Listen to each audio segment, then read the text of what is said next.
Weather Service in Peachtree City has issued a severe thunderstorm warning for northwestern Baldwin County and central Georgia, southwestern Putnam County and central Georgia, northeastern Jones County and central Georgia, southeastern Jasper County and central Georgia until 6:45 p.m. Eastern Daylight Time.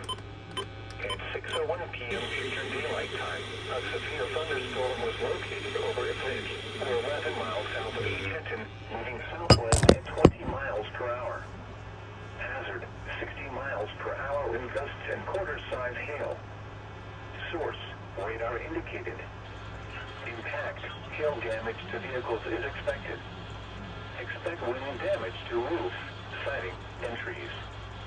Locations impacted include Milledgeville, Gray, Merriweather, Eastridge, Bradley, Wayside, Haddock, Whistles Crossroads, Royal Oak, Currituck,